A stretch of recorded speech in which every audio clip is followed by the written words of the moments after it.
না, আমার একটা ১ম যে কোয়েশ্চেনটা সেটা হচ্ছে যে, আপনি যেহেতু গোয়েন্দা বিভাগে ছিলেন, একজন পরিচালক ছিলেন, সেই ক্ষেত্রে আপনি আমাকে যদি একটা প্রশ্ন একটু ছোট করে জবাব দেন, সেটা হচ্ছে যে ৮ তারিখে নুরুল হক নূরের যে সেক্রেটারি আছে, ওর দলের যে সেক্রেটারি আছে রাশেদ খান, সে বলেছিল প্রকাশ্যে সাংবাদিক সম্মেলন করে বলেছিল যে ৫০ জনকে কিলিং টার্গেট করা হবে।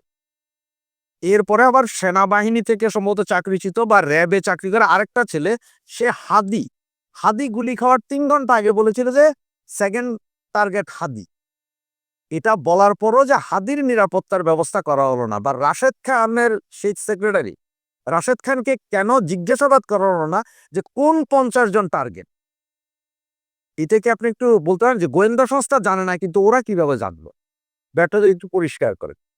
শুধুমাত্র হাদ্দি বলেন বা আ এই যে কথিত সাবেক র‍্যাব কোন পজিশনে চাকরি করতো বা কিভাবে চাকরি করতো কেউ জানে না বা তাকে আমরা গোপালগঞ্জে দেখেছি বা বিভিন্ন সময়ে তার কাছে গোয়েন্দা তথ্য আছে এই ধরনের বক্তব্য দিতে শুনছি। কিন্তু আপনি যদি এজ এ হোল এই যে হাদির উপরে যে আক্রমণটা হলো সেটার ঘটনা মানে পরিক্রমাটা দেখতে পান, তাহলে আপনি আসলে একটা ধারণা পাবেন যে বর্তমান বাংলাদেশটা আসলে কিভাবে চলছে। যাদের যে কাজ করার কথা না তারা সেই ধরনের কাজ করছে। যাদের যে ধরনের বক্তব্য দেওয়ার কথা না তারা সেই ধরনের বক্তব্য দিচ্ছে। আপনি যদি স্পেসিফিক্যালি ওই দিনের ইনসিডেন্টটা দেখেন যে আ হাদির উপরে আক্রমণের পর থেকে আ আ আমরা দ্য ডিসেন্ট নামে একটা পত্রিকা যেটা এই সরকারের সমর্থিত সরকারের মুখপত্র টাইপ বলা যায়। তাদের থেকেও তাদের কাছ থেকে আমরা দেখতে পাচ্ছি যে হামলাকারীদের বিবরণ ঘন্টায় বা ঘন্টায় একটু পরে তাদের বর্ণনা দেওয়া হচ্ছে। তাদের পলিটিক্যাল পরিচয় সামনে আনার চেষ্টা করা হচ্ছে। তারপরে ধরেন আ এই জুলকারনাইন সাইয়ের বিভিন্ন ধরনের তথ্য দিচ্ছে। কিন্তু এই তথ্যগুলা তো আসলে আইনশৃঙ্খলা বাহিনীর কাছ থেকে আসার কথা। অর্থাৎ একটা আক্রমণ পরে ঢাকা শহরের মতো জায়গায় একটা আক্রমণের পরে যেখানে সিসিটিভি ফুটেজ পাওয়া যাচ্ছে, আক্রমণকারী চিহ্নিত। তার এতদিন পরেও ধরেন এখন পর্যন্ত ২ দিন পার হয়ে গেছে, প্রায় ৩ দিন পার হয়ে গেছে। এখনো কিন্তু আ কোন ধরনের হামলাকারীদের মানে প্রকৃত হামলাকারী যাকে আইডেন্টিফাই বলে দাবি করছে, এটাও আবার ইন্টারেস্টিং। দাবি করছে কিন্তু ওই পত্রিকা বলেন বা জুলকারনাইন সাহেব বলেন তারা এবং বিভিন্ন ধরনের স্পেকুলেশন মাঠে দেওয়া হচ্ছে। তো এরকম একটা সেনসিটিভ ঘটনা যেটা পরিষ্কারভাবে ইন্ডিকেট করে দেশের ল এনফোর্সমেন্ট এর অবস্থা কতটুকু খারাপ। সেই ঘটনার প্রেক্ষিতে এরকম বিভিন্ন ধরনের স্পেকুলেশন প্রত্যেকে তার যার নিজ লাভ যেভাবে হওয়ার কথা সেই আঙ্গিকে বক্তব্য দিচ্ছে। কিন্তু কাজের কাজ যে জিনিসটা যে অপরাধীকে ধরা, প্রকৃত মোটিভটা খুঁজে বের করা এবং আ এই ঘটনার আ পিছনে যারা ছিল পর্দার অন্তরালে মানুষগুলাকে সামনে নিয়ে আসা। সেই কাজটা কিন্তু করা হচ্ছে না। ঠিক একইভাবেই কিন্তু ৫ই আগস্টের আন্দোলনেও এরকম মেটিকুলাস ডিসিশন লাশের রাজনীতি কিন্তু তখন থেকে শুরু হয়েছে। আপনি যদি এখন দেখেন যে ইভেন আ হাদীর শারীরিক কন্ডিশন সম্পর্কেও কিন্তু একেকবার একেক ধরনের বক্তব্য দেওয়া হচ্ছে। আপনাদের জাস্ট এই পয়েন্টগুলা সিকিউরিটি পার্সপেক্টিভ এ ইম্পোর্টেন্ট বলে এই ইন্ডিকেশন গুলো আমি বলছি যে তার সিসিটিভি মানে সিটি স্ক্যানের ফুটেজ বাইরে আসলো। তার আ বিভিন্ন ডাক্তারদের তরফ থেকে একেকবার একেক ধরনের বয়ান শোনা যাচ্ছে। তাকে একবার বলা হচ্ছে সিএমএইচ এ নিয়ে যাওয়া হবে, তারপরে আবার কে নিয়ে যাওয়া হচ্ছে। তো এই সার্বিক বিষয়টা নিয়ে যে ঢাক গুড়গুড়, আমরা এই আক্রমণের পরেই যেখানে কনডেম করার কথা, সেখানে আমরা ডাকসুর ভিপি সাদেক কায়েমকে খুবই ইঙ্গিতপূর্ণ স্ট্যাটাস দিতে দেখেছি। এবং সর্বতোভাবেই এই জিনিসটা আওয়ামী লীগের ঘাড়ে দোষ চাপিয়ে দেওয়ার মতো চেষ্টা কিন্তু করা হচ্ছে এবং পুরা জিনিসটাই যে একটা কাইন্ড অফ স্ক্রিপ্টেড সেটা কিন্তু এই যে অসঙ্গতিগুলা, এই অসঙ্গতিগুলার মাধ্যমে কিন্তু বোঝা যাচ্ছে। সেটা কখন দূর করা যাবে? যখন প্রকৃত অপরাধীকে ধরা যাবে। কিন্তু সেটা না করে আপনার স্বরাষ্ট্র উপদেষ্টা বলছে অপারেশন ডেভিল ভাঙচুর করবে। অর্থাৎ পুনরায় একটা আওয়ামী লীগ নেতাকর্মীদের প্রতি একটা পার্জিং করা, তার একটা প্রেক্ষাপট তৈরি করা। এই কাজ করার দিকে যখন আপনি মূল দৃষ্টি দিবেন, আপনার যেকোনো ঘটনাকে যখন রাজনৈতিকভাবে আ আ রাজনৈতিক পর্যায়ে নিয়ে যাওয়ার চেষ্টা করবেন, তখন আপনি প্রকৃত সত্য উদ্ঘাটন করতে পারবেন না এবং ঠিক এই কাজটাই গত ৫ই আগস্ট পরবর্তী সময়ে বাংলাদেশে হয়ে আসছে। মিথ্যার বেসাতি দিয়ে যেকোনো মূল্যে সকল কিছুতে আওয়ামী লীগকে দায়ী করার মাধ্যমে এই ইউনূসের নেতৃত্বাধীন সরকারের যে পাহাড়সম আপনার অসঙ্গতি, পাহাড়সম অন্যায়, দুর্নীতি সেগুলোকে ঢাকার চেষ্টা, যার সর্বশেষ উদাহরণ এই হাদির ঘটনাটা। ধন্যবাদ ভাইজান, আপনি ভালোভাবে বললেন যে হাদির এই ঘটনাটা কিভাবে যে এখন ছাত্রলীগ বলা হচ্ছে। তো ছাত্রলীগে তো সাদিক কাইমও ছাত্রলীগে ছিলেন। আর ডাক্তার ভিপি যে দুজনেই ছাত্রলীগ ছিলেন একসময়। এখন না, ছাত্রলীগের বিষয়টা দেখেন, যার পরিচয়টা দেওয়া হচ্ছে এটা এই ব্যক্তিকে দেখা যাচ্ছে যে দীর্ঘদিন ধরে হচ্ছে সে হাদির আশেপাশে ছিল। তার এই ইনকেলাব যে ইনসাফ সেন্টার বা ইনকেলাব সেন্টার সেটাতে তাকে কথা বলতে দেখা যাচ্ছে এবং খুব ঘনিষ্ঠভাবে এই ধরনের ফুটেজ কিন্তু এসেছে। তারপর যদি পুরো বিষয়টা আপনি এভাবে দেখেন যে ব্যক্তিটা প্রায় বেশ কিছুদিন ধরে যে আততায়ী, সম্ভাব্য আততায়ী, কারণ হচ্ছে আ আ যেহেতু এখন পর্যন্ত হচ্ছে দৃশ্যমানভাবে পুলিশের কাছ থেকে কোনো ধরনের কনক্লুসিভ বক্তব্য আমরা পাই নাই। তাহলে যাকে টার্গেট করা হচ্ছে, যে ব্যক্তিটা দীর্ঘদিন ধরে এই হাদির আশেপাশে ছিল, সেই আ ব্যক্তিটা এরকম প্রকাশ্যে দিবালোকে কেন অ্যাসাসিনেট করতে গেল, আঘাত করতে গেল, কেন তাকে এই জিনিসটা তো যেকোনো সময় করতে পারত। মানে আমি এই পুরা জিনিসটা আসলে হচ্ছে একটা রহস্যময়। রহস্যময় তার কারণটা হচ্ছে যে আপনি যদি একদম এই ঘটনা থেকে শুরু করে যেভাবে ইমিডিয়েটলি বিষয়গুলো সামনে এনে আওয়ামী লীগকে দোষারোপ করার চেষ্টা করা হলো, তারপরে তার ট্রিটমেন্ট রিলেটেড বিষয়গুলো, তার সিটি স্ক্যানের ফুটেজ হচ্ছে আপনার বাইরে দিয়ে দেওয়া হচ্ছে। যে জিনিসটা বলছিলাম যে একবার বলতেছে হচ্ছে আপনার এবার কেড়ে নিয়ে TMH নিয়ে যাবে। তারপরে হচ্ছে আবার এবার কেড়ে নিয়ে যাচ্ছে। যে পরিমাণ ইভেন, ইভেন একটা আহত ব্যক্তি যার এরকম সেনসিটিভ আপনার হচ্ছে ক্রিটিক্যাল সার্জারি হয়েছে ব্রেইনে, তাকে যেভাবে ধরেন হচ্ছে অ্যাম্বুলেন্সে তোলা হয়েছে বিশাল লোকজনের সামনে। আপনি আরেকটা জিনিস খেয়াল করে দেখেন যে শুরুতে একদম খুব ক্লিয়ারলি এই মির্জা আব্বাসের প্রতি, বিএনপি ভেটেরান নেতা মির্জা আব্বাসের প্রতি হচ্ছে আপনার দোষারোপ করা হচ্ছে প্রকাশ্যে, এবং উনি যখন হচ্ছে ডিএমসিতে গেলেন তাকে হচ্ছে অপমান অপদস্থ করা হয়েছে। তার বা এই হাদির যারা অনুসারী আছে বা সহযোগী আছে তারা তাদের অপমান অপদস্থ করেছে। কোন ধরনের কনক্লুসিভ বিষয় আসার আগেই কিন্তু এটাকে বিভিন্ন ডাইমেনশনে কেউ বলছে আওয়ামী লীগ, কেউ বলছে হচ্ছে আপনার মির্জা আব্বাস, এবং এই আপনার হচ্ছে যারা আ এই ঘটনার প্রেক্ষাপটটা যেভাবে তৈরি হয়েছে সেখানে ডাউট আছে যে আসলে কেন এরকমভাবে হলো। তো এই পুরো জিনিসটা আসলে মূল ঘটনাকে আড়াল করে দেওয়া। তো আপনার কারো যদি হচ্ছে অনেস্ট উদ্দেশ্য থাকে যে এই জিনিসটা নিয়ে আসলেই হচ্ছে আপনার এখানটাকে, এই ঘটনাটাকে রাজনীতি না করে এই ঘটনার প্রকৃত সত্য উদ্ঘাটন করা, সেই দাবিটা যেসব জায়গায় তার কথা শুনে আপনার এর যে এতগুলা বক্তব্য, কোন বক্তব্যই কিন্তু আজকে খুব শেষ পর্যন্ত দেখলাম যে ঢাকা মেট্রোপলিটন থেকে একটা হচ্ছে আ ব ইয়া করা হয়েছে, আপনার সংবাদ সম্মেলন করা হয়েছে। ২ জনকে খুব সম্ভবত গ্রেফতার করা হয়েছে। তারা ধরে নিচ্ছে যে তাকে আপনার সে হয়তো পার্শ্ববর্তী দেশে চলে গেছে, ভারতে চলে গেছে, এই ধরনের অভিযোগ হচ্ছে। প্রত্যেকটা স্পেকুলেশন, ক্লিয়ারলি দৃশ্যমান ছবি, ফুটেজ থাকা সত্ত্বেও আপনার ৪৮ ঘন্টা, ৭২ ঘন্টা, এর থেকে অনেক ক্রিটিক্যাল কেস কিন্তু হচ্ছে ল এনফোর্সমেন্ট এজেন্সি গুলা অনেক দ্রুততার সাথে সমাধান করেছে। এই সময়ে সমাধান করেছে। সেই ক্ষেত্রে এই জিনিসটা কেন এরকমভাবে হচ্ছে রাজনীতির উপকরণ করা হচ্ছে, সেই বিষয়টাও নিয়ে হচ্ছে ভাবার দরকার আছে। যারা সচেতনভাবে ভাবতে চায়, যৌক্তিকভাবে ভাবতে চায়, তাদের জন্য হচ্ছে বিষয়গুলো হচ্ছে আমি মানে তুলে ধরার চেষ্টা করলাম। ধন্যবাদ আমিন ভাই। বেগম খালেদা জিয়া দীর্ঘদিন যাবৎ অসুস্থ।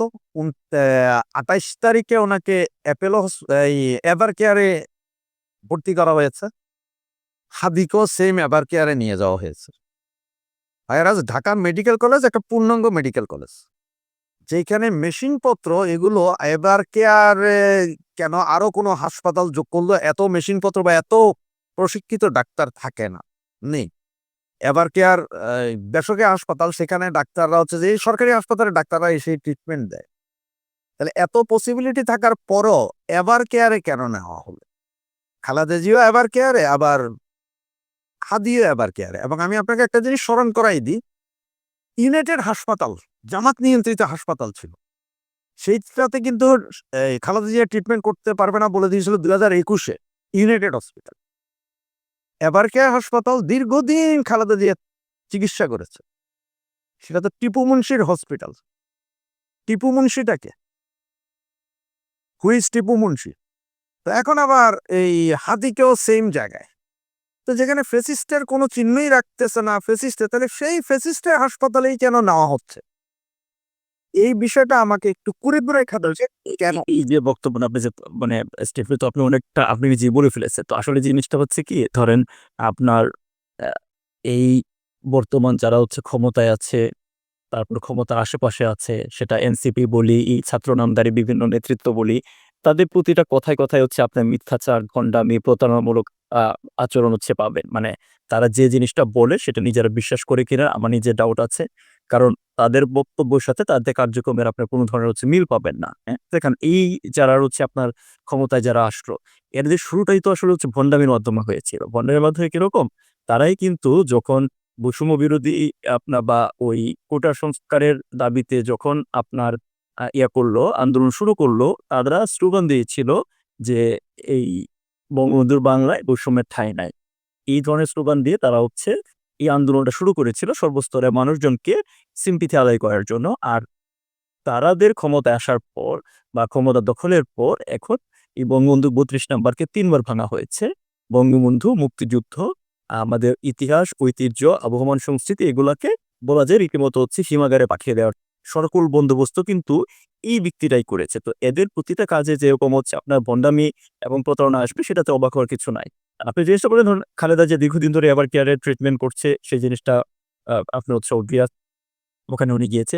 কিন্তু হাদির ব্যাপারটা কিন্তু হচ্ছে আমরা গণমাধ্যমে কারণ এখন তো আসলে আপনার উ উ এই গণমাধ্যম তো প্রকাশ দৃশ্যতই হচ্ছে নিয়ন্ত্রিত গণমাধ্যম। আপনার যমুনা থেকে প্রেস সেক্রেটারি যে আপনার হচ্ছে চিরকুট পাঠায় সে অনুসারেই আসলে তো রিপোর্ট হয়। এটা মোটামুটি দৃশ্যমান। যারা প্রকাশ্যে বলতে পারে না আমরা তো বিভিন্ন গণমাধ্যমে যারা সাংবাদিক বন্ধু আছে তাদের সাথে বিভিন্ন পর্যায়ে কথা বলার সুযোগ হয়। তারা কিন্তু এটা বলে।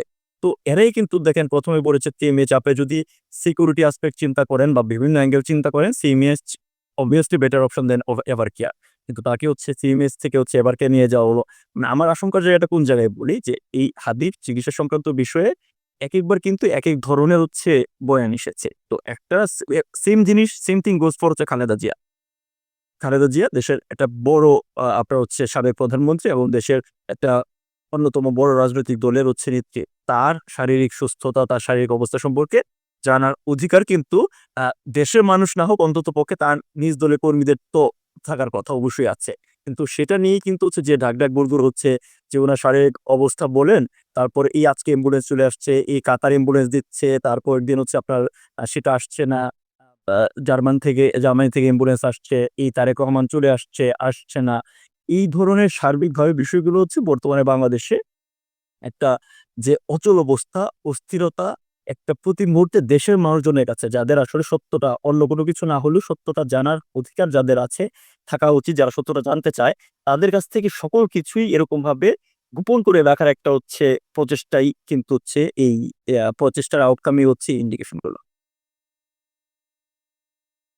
ধন্যবাদ আমিন ভাই। এখন এই যে পরিস্থিতি এখন ইলেকশনের আগ পর্যন্ত আপনার কি মনে হয়? সেই বাকি ৪৯ জনই কি যাবে? বা গোয়েন্দারা কি বের করতে পারবে বাকি ৪৯ জন কারা? কিছু কনটেন্ট ক্রিয়েটর বলছে যে যেকোনো মুহূর্তে আবার জুবেদা রহমানের উপর আক্রমণ হতে পারে। হতে পারে বলছে। যে মানে যাতে একটা না, এটা যদি দেখেন এটা মানে আপনার মানে ধরেন একটা তো হচ্ছে কনটেন্ট ক্রিয়েশন এর জায়গা থেকে বিভিন্ন ধরনের স্পেকুলেশন করতে পারে। কিন্তু একটা জিনিস খুব ইম্পোর্টেন্ট এই ক্ষেত্রে আপনার মনে আছে নিশ্চয়ই কিছুদিন আগে তারেক রহমান বলেছে যে বাংলাদেশে ফেরত যাওয়া তার একার সিদ্ধান্তের উপর ডিপেন্ড করে না। এই কথাটার ওয়েট অনেকে হয়তো বুঝতে পারে নাই, বুঝে নাই, বোঝার চেষ্টা করে নাই বা উনি এটা সচেতনভাবে বুঝে বলেছে না বুঝে বলেছে সেটাও আসলে বোঝা কঠিন। কিন্তু একটা দেশের যা বলছিলাম কিছুক্ষণ আগে একটা দেশের অন্যতম বৃহৎ রাজনৈতিক দলের প্রধান যদি বলে যে তার দেশে ফেরার সিদ্ধান্ত এককভাবে তার না, যেখানে তারা ধরেই নিচ্ছে যে একটা নির্বাচন হলেই তারা হচ্ছে ক্ষমতার মসনদে বসে যাবে এবং শুধুমাত্র সেই কারণেই এই বর্তমান অবৈধ অন্তর্বর্তী সরকারের সকল সিদ্ধান্ত দেশবিরোধী, রাষ্ট্রবিরোধী এবং জনবিরোধী সকল সিদ্ধান্তকে তারা আ নির্দ্বিধায় হচ্ছে মেনে নিচ্ছে শুধুমাত্র ক্ষমতার বসতে বসার জন্য। তো যার চোখের সামনে এই ক্ষমতার বসত তাকে যখন বলতে হচ্ছে যে তার দেশে ফেরার সিদ্ধান্ত তার একার উপর ডিপেন্ড করে না, তাহলে তো বলতে হয় যে বাংলাদেশের রাজনীতি বলেন, বাংলাদেশের আ ইন্টারনাল সিদ্ধান্তগুলা তাহলে কে নেয়? সেই অন্যরা কারা? তো এই জিনিসটা তো হচ্ছে রাজনীতিবিদদের তো আপনার হচ্ছে ওপেন হইতে হয়। আর কারো কাছে না হোক তার নিজের কর্মীদের কাছে তার দায়বদ্ধতা আছে। তো এই জিনিসটা তো উনার অন্তত ক্লিয়ার করা উচিত যে কোন সে শক্তি যারা উনাকে দেশে ফিরতে দিচ্ছে না বা উনি চাওয়া সত্ত্বেও দেশে ফিরতে দিচ্ছে না। তো দেশের একটা আ বড় রাজনৈতিক দলের প্রধান যাকে চিন্তা করা হচ্ছে সম্ভাব্য নেক্সট হচ্ছে আপনার সরকার প্রধান হিসেবে, সে যখন আপনার হচ্ছে বলে যে তার দেশে ফিরে নিজের হাতে ডিপেন্ডেন্ট না, তাহলে বাংলাদেশে বর্তমান ল এনফোর্সমেন্ট এর সিচুয়েশন যে কতটুকু ভালনারেবল সেটা বোঝা যাচ্ছে। এখন ৫০ জন বলেন বা যে কোনো জায়গায় বলেন, একটা জিনিস হচ্ছে আপনার বলে গেলে চলবে না যে এই পরিস্থিতির শিকার তৈরিটা কিভাবে হয়েছে। আজকে আমরা হাদি নিয়ে কথা বলতেছি, হাদি মৃত্যুশয্যায় আছে। কোন মানুষ এই হাদির বক্তব্য বাংলাদেশে রাজনৈতিক বিভাজন তৈরি করেছে, রাজনৈতিক বিশৃঙ্খলা তৈরি করেছে এবং সবচেয়ে বড় কথা হচ্ছে যে হাদির বক্তব্যের মাধ্যমে কিন্তু যেভাবে মুক্তিযুদ্ধ, আওয়ামী লীগের আপনার হচ্ছে বা নেতৃত্বকেও টেকাও বলা হয়েছে সেটা বাংলাদেশের রাজনৈতিক কালচারে পড়ে না, শিষ্টাচারে পড়ে না। তারপরেও কিন্তু হচ্ছে কোন ব্যক্তি আপনার হচ্ছে কোনো ধরনের এই ধরনের অ্যাসাসিনেশন শিকার হবে, এটা কোনো সভ্য সমাজে কাম্য হতে পারে না, কোনো স্বাভাবিক রাষ্ট্রে কাম্য হতে পারে না এবং এটাকে সবাই কনডেম করে। কিন্তু একই সাথে দেখেন আজকে আমি যখন কথা বলছি কিছুক্ষণ আগে চিটাগাং চট্টগ্রাম মহানগরের চাটগাঁও থানা ছাত্রলীগের কর্মী ইমন দাস, যাকে ১৪ দিন আগে মব করে হচ্ছে নির্মমভাবে প্রহার করা হয়েছিল, নির্মমভাবে আহত করা হয়েছিল, সে আজকে মৃত্যুবরণ করেছে। ল এনফোর্সমেন্ট শুধুমাত্র তো হচ্ছে আপনার হাতের উপরে অ্যাটাক দেখে যদি আপনি জাজ করতে চান তাইলে হবে না। আজকে কিছুদিন আগে মোহাম্মদপুরে আমরা দেখেছি মা মেয়েকে খুন করেছে কারা? একজন হচ্ছে গৃহ পরিচারিকা হচ্ছে খুন করেছে। তার কিছুদিন আগে আমরা দেখেছি একজন মুক্তিযোদ্ধা সস্ত্রীক নিহত হয়েছেন, তাকেও কুপিয়ে হত্যা করা হয়েছে। অর্থাৎ এই যে খুন, হত্যা, এই যে আপনার নাশকতা বাংলাদেশে কিন্তু নিয়মতান্ত্রিক ঘটনায় পরিণত হয়েছে।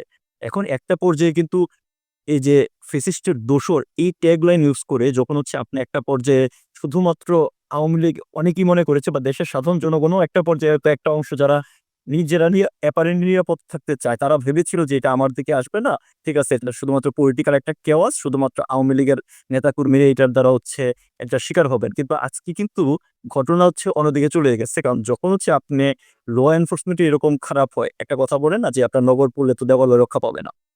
আপনি যখন শুধুমাত্র এটা আওয়ামী লীগের নেতাকর্মীদেরকে হচ্ছে আপনার হয়রানি করা বা হচ্ছে অত্যাচার করা, নির্যাতন করার দিকে হচ্ছে রেখেছেন, সেই জিনিসটাই কিন্তু অ্যাজ এ হোল সমাজে ক্যান্সারের মতো ছড়িয়ে যাচ্ছে, যার প্রমাণ গড়ে প্রতিদিন ১৩ থেকে ১৭ জন হচ্ছে মার্ডার হচ্ছে বাংলাদেশে। হ্যাঁ, যে জিনিসটা শুরু হয়েছিল ৫ আগস্ট পরবর্তীতে মব তৈরির মাধ্যমে শুধুমাত্র আওয়ামী লীগ নেতাকর্মীদের হচ্ছে হয়রানি করার জন্য, সেটা কিন্তু আজকে ক্যান্সারের মতো হচ্ছে সারা বাংলাদেশে ছড়িয়ে গেছে। সার্বিকভাবেই সারা বাংলাদেশ হচ্ছে ল এনফোর্সমেন্ট এত খারাপ হয়েছে।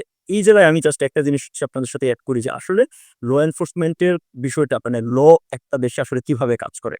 ধরেন ল আসলে হচ্ছে যে এই লর মূল ইমপ্লিকেশন হচ্ছে ফিয়ার ফ্যাক্টর।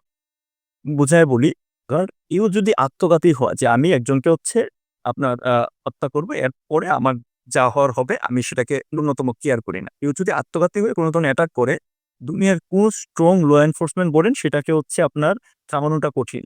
যে জিনিসটা জানেন আমেরিকার সবচেয়ে স্ট্রংগেস্ট হচ্ছে আপনার সিকিউর রেখা, সেখানেও কিন্তু 20 আওয়ারে আপনার সুইসাইডাল অ্যাটাক হয়েছে। এই কথাটা আমি এই কারণে বললাম যে একটা সোসাইটিতে আপনার যখন হচ্ছে লর কাজটা হচ্ছে এই ফিয়ার ফ্যাক্টরটা তৈরি করা, যেন অপরাধীরা এই ভয়ে থাকে যে আমি যদি আজকে অপরাধ হয়তো করতে পারবো, কিন্তু আমাকে এটার বিচারের সম্মুখীন হইতে হবে, আমাকে আইনের আওতায় চলে আসতে হবে অল্প সময়ের ভিতরে, আর আমি এস্কেপ করতে পারবো না। এই ভয় থেকেই কিন্তু আসলে হচ্ছে মানুষজন হচ্ছে অপরাধ থেকে করেন বা অপরাধ প্রবৃত্তি, এটা একটা হিউম্যান ইনস্টিংক্ট, এটা কম বেশি বিভিন্ন পর্যায়ে সকল মানুষের ভিতরে হচ্ছে থাকে। কিন্তু ল, সোসাইটির নর্ম, কালচার এগুলো হচ্ছে আমাদেরকে একটা প্রপার সভ্য হিউম্যান বিইং করে। কিন্তু যখন হচ্ছে এই অপরাধীরা আপনার হচ্ছে কন্টেন্ট রাখার মূল উপায় হচ্ছে যখন আপনার আইনের শাসনটা নিশ্চিত করা, তাদেরকে অপরাধীদেরকে দ্রুততম সময়ে আইনের আওতায় নিয়ে আসা। আপনার দেখে ৫ আগস্ট পরবর্তী সময়ে সকল জঙ্গিরা হচ্ছে মুক্তি পেয়েছে। সকল শিশু সন্ত্রাসী মুক্তি পেয়েছে। তো আপনারা যখন শিশু সন্ত্রাসীদের মুক্তি মানে দিয়েছেন, তারা করবেটা কি? তারা তো হচ্ছে এই ধরনের কাজই আপনার হচ্ছে এই সন্ত্রাসের কাজই করবে। তো যে কারণে কিন্তু এই যে অল্প সময়ের ভিতরে এই জাস্ট আপনার ১৬ মাসে বাংলাদেশ যে একটা হচ্ছে সন্ত্রাসের অভয়ারণ্য, একটা নৈরাজ্যকর পরিস্থিতি তৈরি হয়েছে। যেখানে একটা সময় যেটা ছিল যে আওয়ামী লীগের মানুষজন হচ্ছে জীবনের নিরাপত্তা নাই। বাংলাদেশে কিন্তু এখন কারোরই জীবনের নিরাপত্তা নাই। এরকম একটা ললেস সিচুয়েশন এ আপনি ইলেকশন বলেন যে ইলেকশনের নামে নাগাড় যেটাই মঞ্চায়িত করতে চান না কেন, সেখানে প্রতি মুহূর্তে এ ধরনের হচ্ছে আপনার অপবাদ আসবে, বাধা আসবে এবং আপনার হচ্ছে এটা কোনো পলিটিক্যাল মোটিভ থেকে আসবে না। কারণ আপনি এই সোসাইটিকে এনার্কিক তৈরি করে ফেলছেন। এই সোসাইটিতে আপনি হচ্ছে আ বা ইয়াদের আপনার হচ্ছে আশ্রয়ন করেছেন। সন্ত্রাসীদের হচ্ছে মুক্তি দিয়ে তাদেরকে আশ্রয় দিয়েছেন। আপনি এখানে মৌলবাদের উত্থান ঘটিয়েছেন। এখানে বিভিন্ন ভেস্টেড ইন্টারেস্টেড গ্রুপকে হচ্ছে আপনি ক্রিয়াশীল হতে দিয়েছেন। তো প্রত্যেকেই তাদের অ্যাক্ট অনুসারে, তাদের নিজস্ব স্বার্থ অনুসারে হচ্ছে আপনার আ আ কি বলে? নিজস্ব স্বার্থ অনুসারে হচ্ছে কাজ করবে। সেটা এককভাবে কন্টিনিউ করা। যদি না হচ্ছে আপনি ল এনফোর্সমেন্ট আবার ফিরায় নিয়ে আসতে পারেন, আইনের শাসন নিশ্চিত করতে পারেন, তা না হলে আপনি এটা করতে পারবেন না।